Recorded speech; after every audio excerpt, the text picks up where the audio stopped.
Hi, so I wanted to discuss some of the small cap stocks that I'm looking at because a lot of you have asked me about small cap stocks that are interesting for me.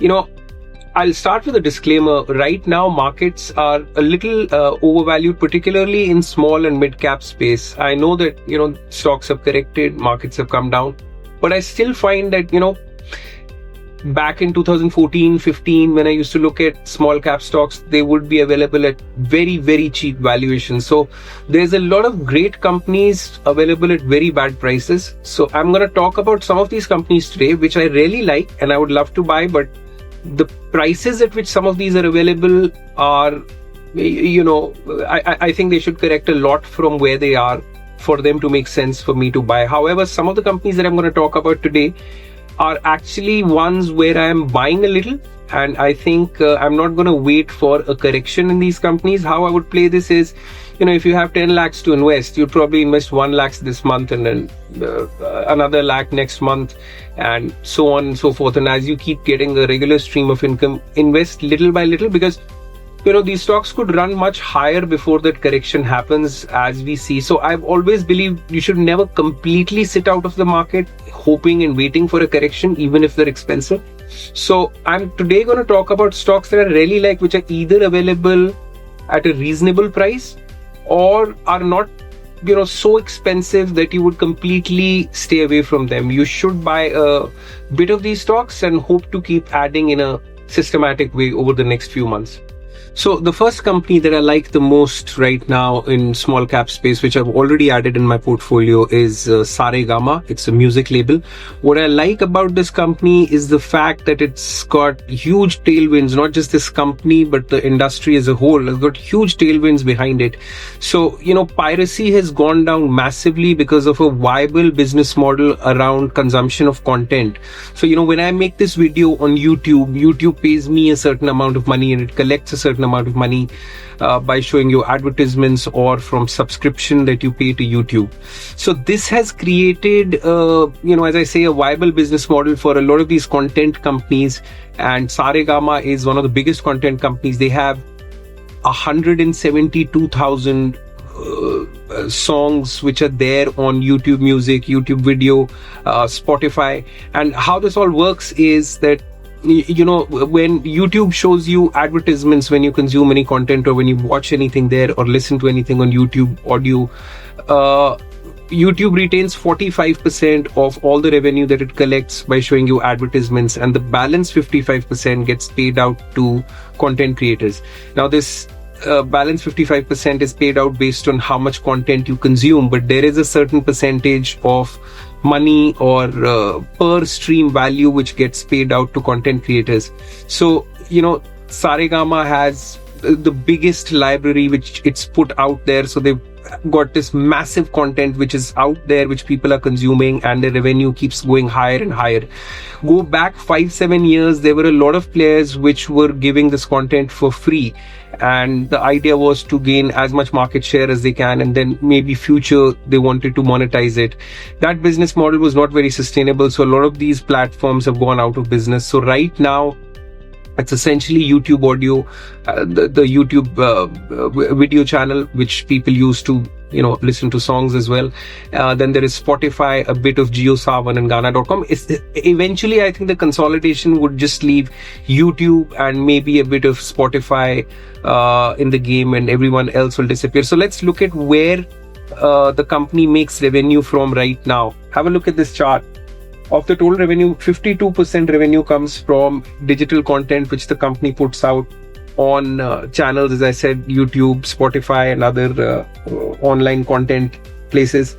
Another 7% comes from retail music, which includes, Saregama has a jukebox kind of thing, Caravan, and this 7% also includes the subscription people pay for YouTube. So when you subscribe to YouTube Premium and pay something like 150 rupees or 250 rupees per month for a family ad-free YouTube experience, YouTube again retains 45% of that, and 55% gets passed on to content creators like Saregama. So if I'm watching only, it's a little more complex how the algorithm works, but if I'm watching only 10 small videos or listening to only 10 songs in a month, then that amount of, let's say, 100 rupees gets split 10 rupees each on those songs. But based on how much content I'm consuming, YouTube splits that money and pays it out to content creators. But as this industry consolidates more and more, you will see that the players that are left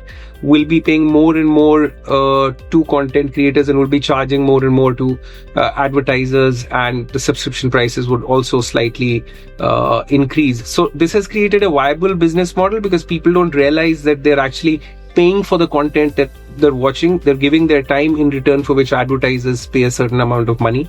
So Saregama expects right now from the digital content, where they make 52% of their revenue, they have a CAGR of 21%. That's the growth in revenue from this. They expect the top line to grow to 40% on the strength of this digital and the subscription model of music the most. So the balance revenue that they make is from films. About 192 crores comes from that, and 285 crore comes from events. Going forward, this revenue will keep falling, and I think the digital revenue will keep increasing. There's history to this. Saregama from 1980 till about 1990s bought a lot of content from producers, which now they have copyright on, and then they stopped doing it till about 2000. And then, they started massively buying content. So the library they have right now, if in a movie there's 4 songs, and going forward somebody wants to match up with their content, he's going to take about 21-22 years. If there's 100 movies produced, and someone was to buy 50% of all the content or songs that were there in the movie, it's still going to take a long time for them to match up with the library which Caravan has. So that makes me really positive on this company. The company is right now trading at a slightly expensive price to earnings multiple of about 40. But the company is a debt-free company, absolutely no debt on the books, and extremely solid tailwinds behind it. Very growing sector. I'm really positive on this. So this is one stock that I've already added, and I think you should consider adding it too. India generates about 62 million tons of municipal solid waste, out of which only about 43 million tons gets collected. So about 19 million tons of solid waste gets disposed here and there, basically on our streets, gets thrown into rivers, mountains, jungles, on our streets, basically. And this has to change. Out of the 43 million tons which gets collected, only about 19 million tons gets treated, and basically 30 million tons is actually thrown into waste yards, or is, thrown into some place outside. So, outside a lot of these major cities, you see mountains of waste. That's where this disposal goes. If you compare it with Europe, 60 to 70% of waste gets treated before disposal. So India has a long way to go. And I personally believe, as India becomes a more developed country, this is one area where India has to improve, and will improve, and should do well.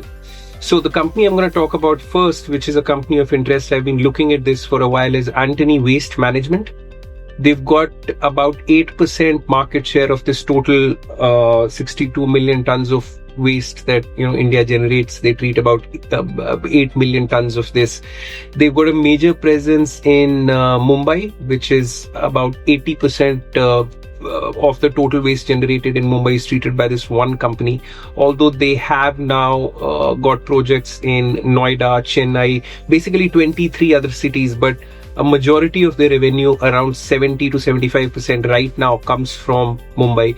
Talking briefly of what the company does, they've got 2 separate business verticals: MSW CNT, which is Municipal Solid Waste Collection and Transportation, which is, they collect the waste, they take it away from, your houses, and transports the waste to waste yards and, places where it has to be disposed. And then MSW Processing, which is Municipal and Solid Waste. They process it, recycle it, basically separate all waste, rubber, electronics, everything that you dispose of, and they try to make money from this waste in whatever way they can.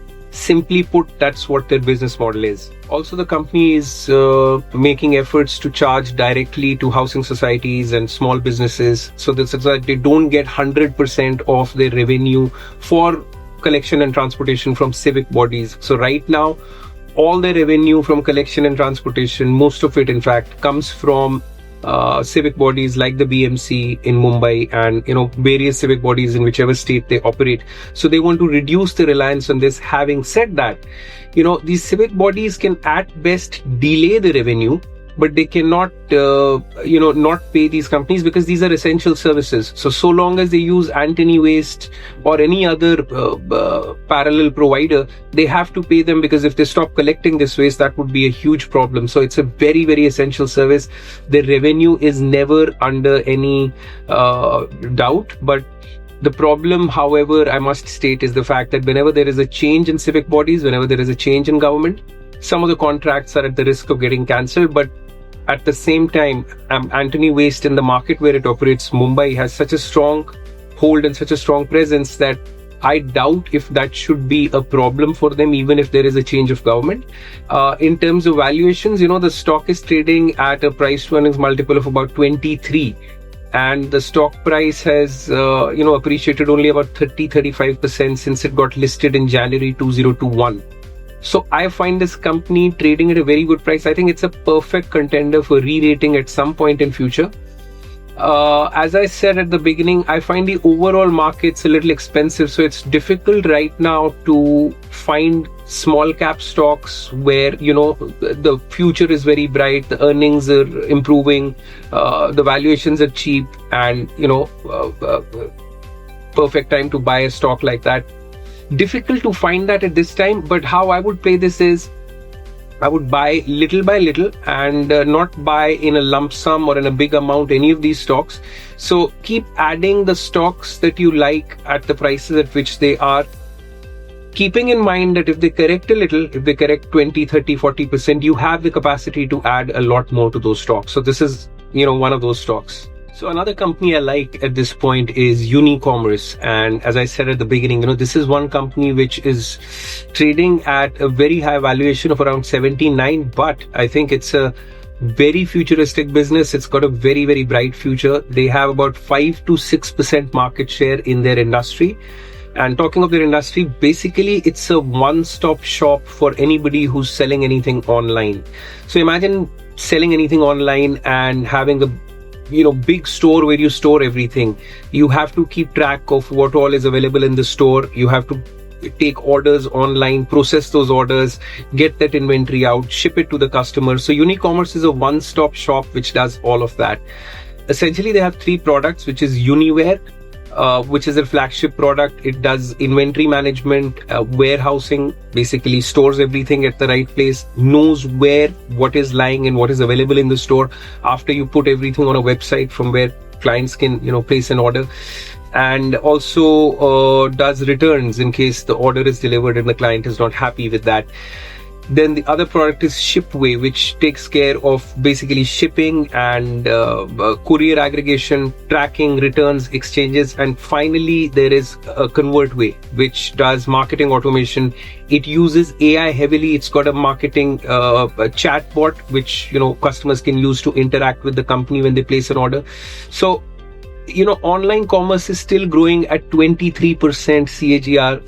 And I think this trend is likely to continue for at least the next 5 to 10 years.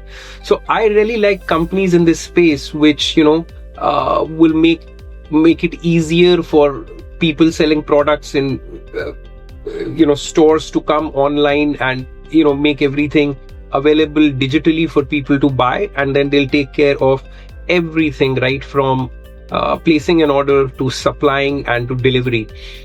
That said, this company is trading at a slightly expensive valuation, so I would like to add it, but I'm gonna, do that slowly. I've added a few shares. I do expect that, if there is an overall correction in the market, this stock will possibly fall sharper than the market, but we'll have to see how much their earnings are going to improve. The company has a market capitalization of 1,440 crores, which is fairly small. I think there is a lot of scope for expansion of that market capitalization.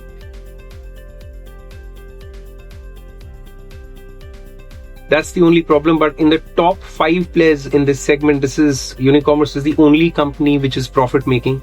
As I said, I think it's a very futuristic business. It should do well over the next few years as earnings improve.